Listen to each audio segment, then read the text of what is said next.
Hi, HR nerds. This is Nicole Dessain. Welcome to Talent Tales, the show where I interview leaders who have brought design thinking to their talent and HR practices. In today's episode, we have a special guest on the show. I'm joined by Katharina Krentz, who is a senior consultant, new work and digital collaboration at Bosch GmbH. Katharina is also my first guest from my native country, Germany. Hallo und herzlich willkommen, Katharina. Hey, hello everybody. I'm very excited to be in this call. We are very excited and honored. I usually don't get very nervous, but I've been nervous for this because for those in the US, Katharina is somewhat of a famous person, and we'll talk a little bit about that.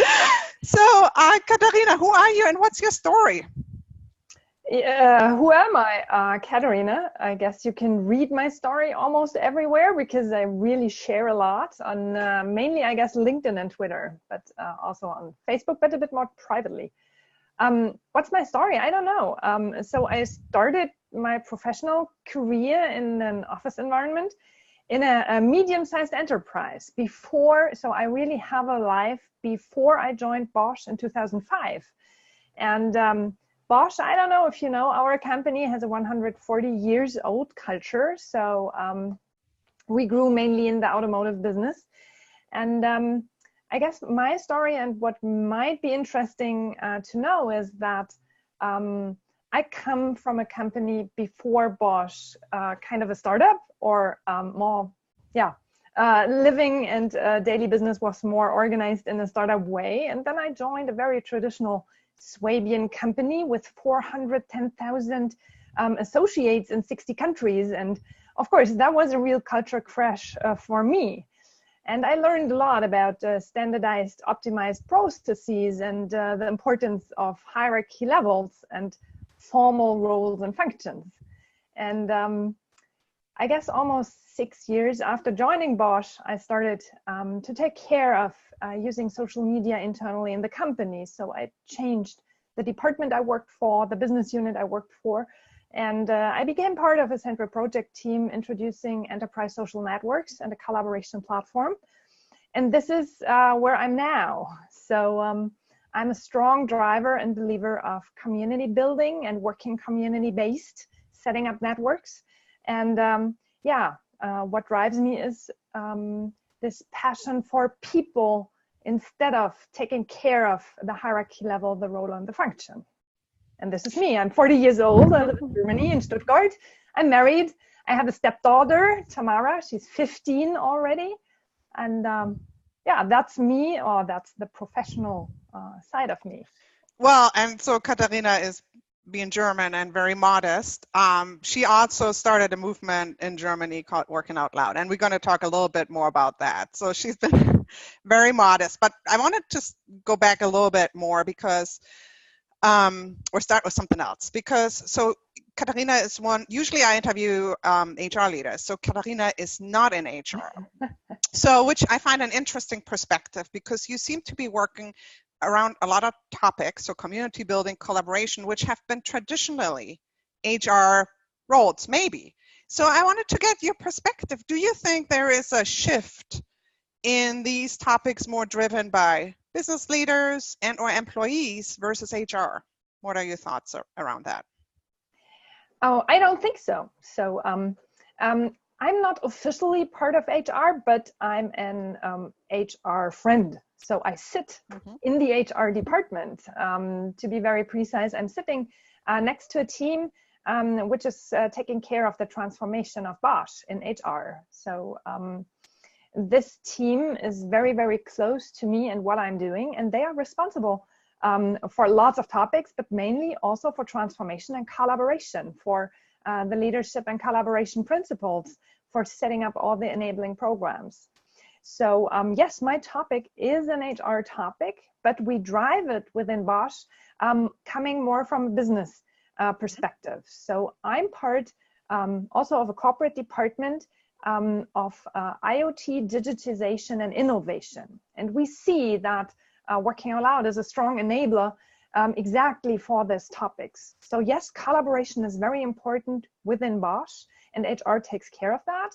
And we see this building communities, digital networks to empower innovation, to bring together the people all across the globe for innovation topics, that Working Out Loud fits extremely well in this department as well. So we have kind of a very close partnership or friendship, let's call it like that. Mm-hmm. And I think that's the best opportunity we have, bring together HR, taking care of people, and the business, taking care of the business models and the processes and the products and our whole environment. So it's that collaboration that seems to be kind of the future of what's working. And then I'm sure the employees play a part as well, right? Yeah, definitely. Sure. Mm-hmm. Mm-hmm. Yeah, so that's really interesting, because sometimes, you know, it can be a little bit more of an antagonistic maybe relationship, or, you know, HR may feel threatened, or the business might not want to collaborate with HR. So what I've seen also is where this collaboration really works well. This is where the true magic happens for the organization, right? Yeah, definitely.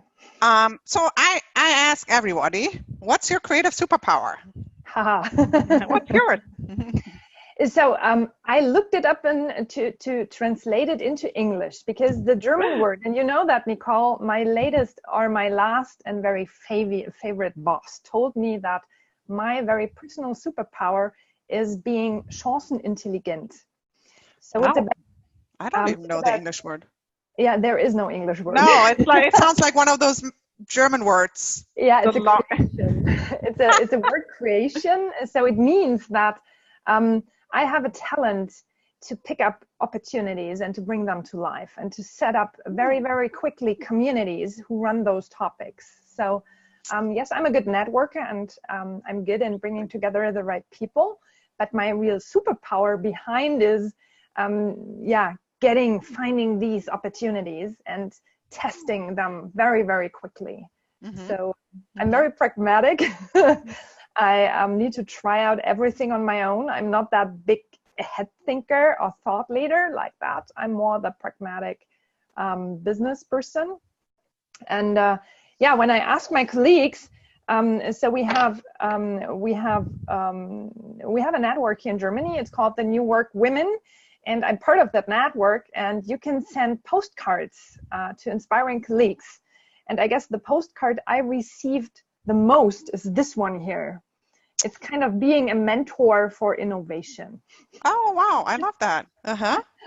And there are some more, because I cannot draw. You asked me to draw, and my superpower is to find ways, skipping. Exactly, to find ways around what you've done.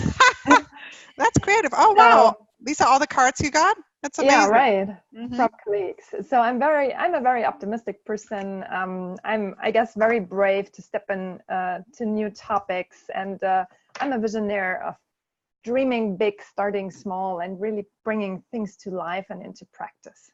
Yeah, this is awesome, and this is a great segue into Working Out Loud. So why don't you tell us a little bit more around what is Working Out Loud? How did you get involved? And why are you passionate about it? Okay, many questions. Mm-hmm. The term Working Out Loud was coming up in 2010 by Bryce Williams, writing the first blog post about why do we have this new technology like ESNs, like Twitter, LinkedIn, and all these tools, but why are we not able to really use them efficiently? So why is it so difficult to narrate and share your work, to make it observable for others, to really create value add? So it was 2010 when the term showed up first. And then it was John Stepper, living in New York in the States, who took that term, started to blog about exactly that idea. And in 2015, he came up with a book called Working Out Loud, how creative, and the method Working Out Loud, so the Working Out Loud circle method. And this is what I learned in 2015, that this way of working, this way of setting up communities, of bringing together strong topic networks, and to work like that, it's possible to learn it stepwise. So in very small steps with practice over time based on peer support, on feedback, it's possible to totally change the way you work and to come from sending emails and joining meetings to open and transparent collaboration in a network. And this is why I'm so influenced by that, because in the past, I thought it's a talent. Some people do have that, and maybe me not that much. And I was surprised how easy it is to learn that. And I was surprised, and I'm still excited about what people get out of this method. So the circle method, and this is really the base of working out loud, is very, very easy. In the first step, it's bringing together 5 people who meet once an hour over the course of 12 weeks. That's it. And they follow a very structured manual, a so-called circle guide, which contains the agenda of this 1-hour meeting and different exercises to learn how to build up such a network. Yeah? So that's it. Very, very, very easy. What I found out is that it's very difficult to get the basic idea behind, because it's about bringing together 5 very different people from different cultural perspectives, from different jobs, functions, roles, which allows you to bring in 5 people with totally different backgrounds and perspectives, having a look on one topic. And these 5 people bring in their own learning goal. So their own topic they want to work on for the 12 weeks. So the topic is the basis of the network that people build within the 12 weeks. And this is very difficult to understand if you haven't joined. So 5 different people with 5 different goals coming together in one peer support group, which can meet face-to-face or virtually over the course of 12 weeks, learning together. That's the Working Out Loud Circle method. And what happens is that you get a broad range of results in the end. And it's not possible to really tell people what you get out of that, because it can be you simply explore becoming better in using LinkedIn or a similar tool, or it can happen that you change your job, because you have done so much reflection on what drives you, what your talents are, what your capabilities are, what you really want to do, that in the end, you find out that you have so many more talents, you want to do something different. Or, sorry. Yeah. No, that's it. Because now I can talk for 3 days about people join Working Out Loud Circle. So it's the magic. No, so it's the magic, to summarize then, that you might struggle with something that you're trying to figure out, and then by inviting 5 external perspectives in the struggle, you're getting inspiration from all these different perspectives that might help you get inspiration to chip away at it. Is that sort of the power behind it? Yeah. So it's interesting how fast you can build up trust with 4 other people you've never met, also on a virtual base. Yeah. So like us 5 here, we can start being a circle, a Working Out Loud circle. And it's amazing learning about methods, how to come together so quickly, building up trust, being open and supporting each other. Because this willingness to help and support is something we normally are a bit, it's nothing we do automatically, not with people we don't know. Yeah? Mm-hmm. And this, bringing this to the virtual digital world and making this available is kind of magic. Yeah, this sounds really interesting. I just want to remind everybody, put your questions in the chat. We'll get to them at the end. I'm sure you have a lot of questions for Katharina. So the question I've been burning to ask is, so a little bit the story how I discovered Wall. So I signed up for Twitter about 5 years ago when I started my business, and virtually all the tweets were in English. I never really saw any tweets in German. Until like about 6 months ago, all of a sudden I saw all these German language tweets and with a hashtag WOL, or references to Working Out Loud. And I'm like, what is this Working Out Loud? I don't get it. And then those German messages kept coming. So I finally picked up the book and got really intrigued, because I find there's a connection to design thinking, which we're going to talk about in a little bit. So since then, I've discovered that this is a huge movement in Germany, driven, by the likes of Bosch, Daimler. I mean, huge companies, and you are sort of the face of it in Germany. Let's not be modest.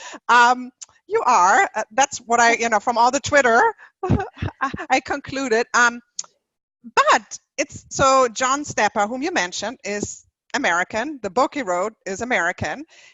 The concept is not I wouldn't call it a movement at all. I did not know about it at all here in the US.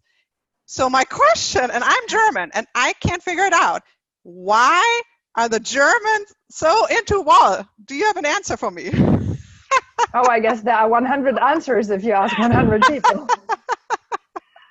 So first of all, I'm surprised as well because I have not planned to lead such a movement.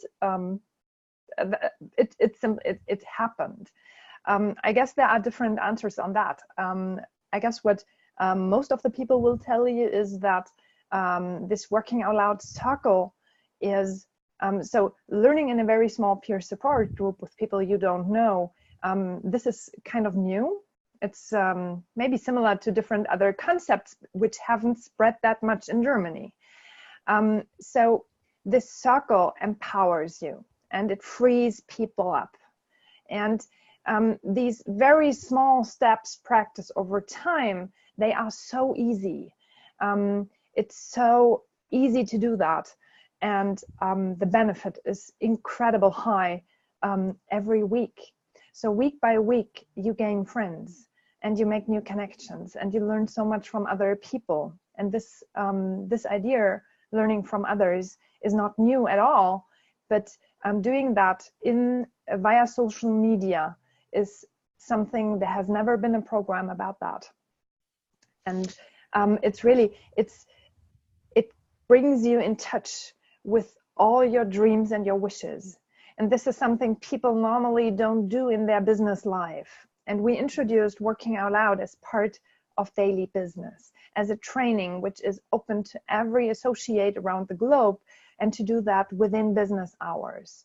Mm-hmm. So we made the shift coming from private people using social media to Bosch associates using our enterprise social network and building strong topic-based communities. We've done that before already, but not focusing on the individual person, more on communities in total. So having a method ready for an individual person where you can bring in your own topics, your own motivation, your whatever drives you in a very small, closed, secure space, which allows you to experiment the possibilities of this digital world, is something what is new to us and which is very helpful for the big corporates in Germany, because this is nothing we have done before. Mm-hmm. We are very structured, optimized, process driven. We are very, very deep in technology. And I guess we are very big inventors in optimizing everything. Yeah. And now we need, when it comes to, and there we have the bridge to design thinking. When it now comes to creativity, to innovation, we see that we need to bring together different perspectives, so diverse groups of people. But how to do that? Because the knowledge is not any longer in one office. The knowledge is out there, and we need to find the right people to get in touch with them to learn from that. Mm-hmm. And when you look a bit in the past, we have, in this very formal, structured world, we have set up tons of roles and functions. But now, when it comes to data, when it comes to creativity and innovation, we need to come back to the human being, to the individual. We don't have any more methods for that, or mm-hmm. I'm sure there will now come tons of methods for that, but Working Out Loud was definitely one of the first. Mm-hmm. Addressing individuals, but scaled, or with the opportunity to scale it on a global perspective. Mm-hmm. And this is what makes it so interesting. Mm-hmm. And open source concept. The soccer guides are in the internet, available in 8 different languages, available for everybody. So very low barriers to give it a try. Yeah, low risks. And it's a method and a structure to do something around the people side of business. Interesting. Yeah, right. And I know you have experimented with bringing Working Out Loud to HR. Can you share a Yeah. little bit about that? So sure. So we did a lot of experiments around working out loud, just because we partnered with John Stepper already in 2015. So Bosch is the first big global player doing these experiments with John. So we are allowed, or we have been allowed to do that. Just for the audience, this is not free for everybody, because the guides cannot be adapted. But now we are using Working Out Loud circles as kind of a guided program to bring it to big business areas, to big departments, or to big business units. So as kind of a change management tool. And HR is, I guess, number 5 on my list.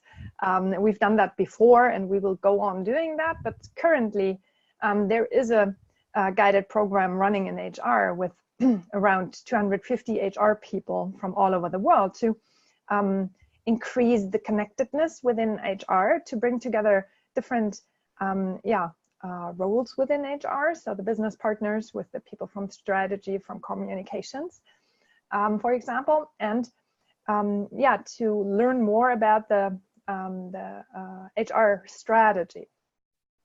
So what we do is we invite all HR people to join such a guided program. We start with a joint kickoff, and then we guide all the circles through the 12 weeks. And part of the circle are all people from HR, but coming from different countries, different divisions, different functions, to allow diversity, of course. Mm-hmm. Very cool. So we heard about why the method has such an impact. But I'm sure there were some barriers that you had to overcome in bringing it to your organization, or, in the beginning. Can you share some that others might encounter as they try to bring it into their organization?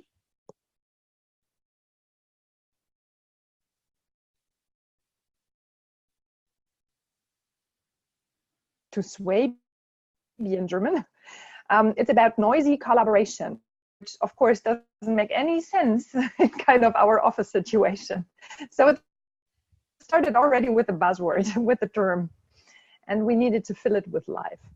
Then of course the big question, is it allowed to join a Working Out Loud circle also with a more personal or private goal? Or do we allow it only with the professional business goals? No, both is allowed in Bosch. Then the next thing is it allowed to do that during working hours?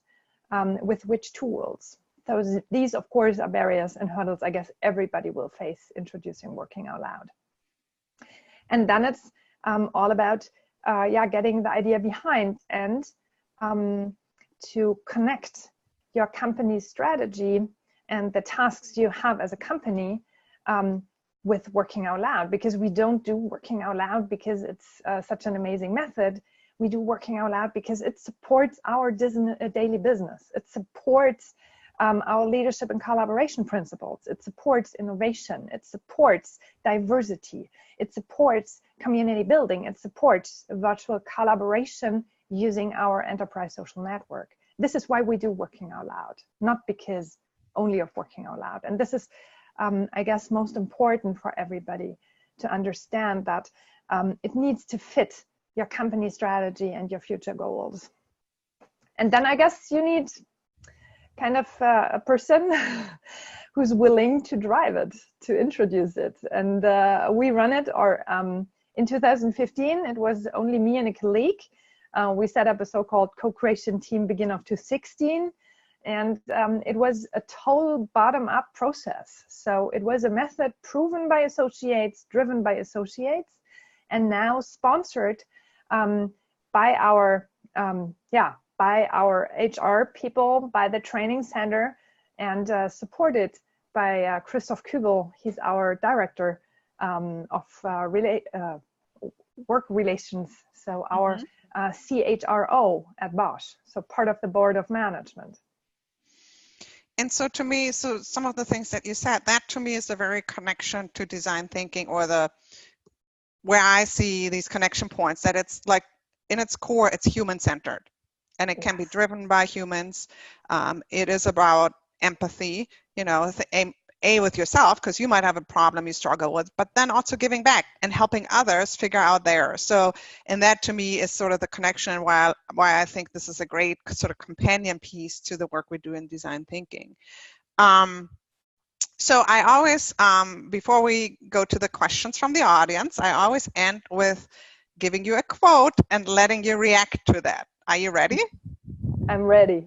This will be an easy one for you, I think. Okay, quote. I would rather lose money than trust, unquote. Robert Bosch. Wonderful.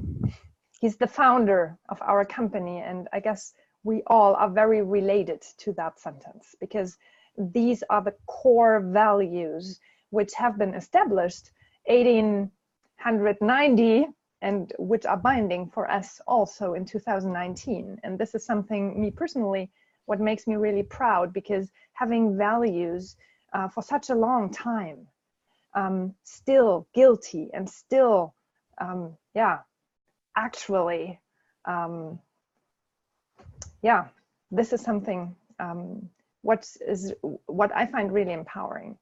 And the core idea is we need to trust each other. We want to trust our customers should trust us.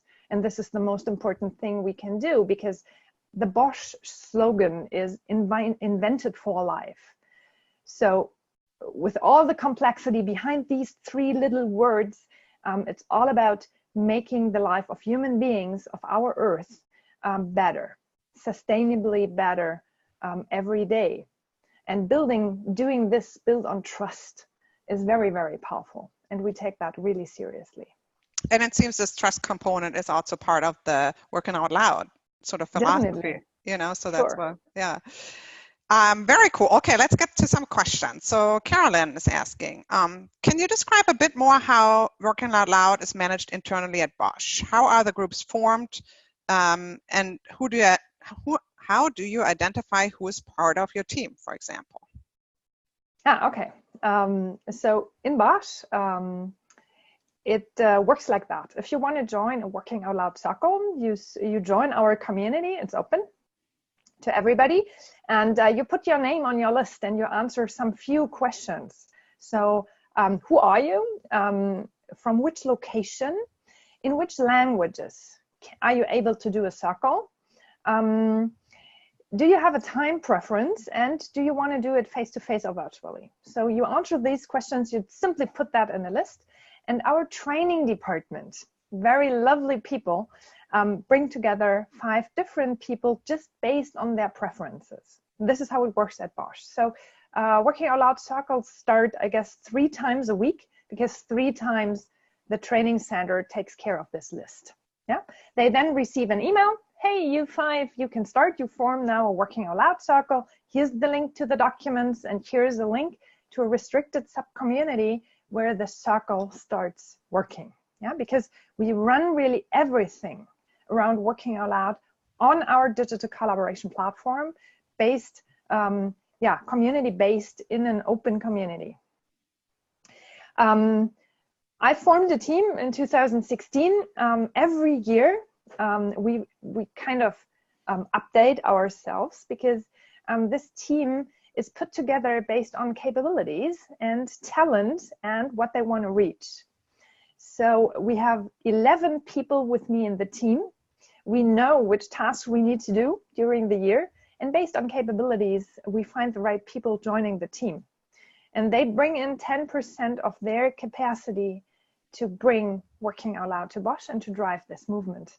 And they take a lot of tasks based on 2 perspectives: who's best in doing it and who wants to learn more on that. So every task we do, at least 2 people are taking care of that, always looking for growth and improvement, fun, and of course, who can do that in the most efficient way. This is how our team performs.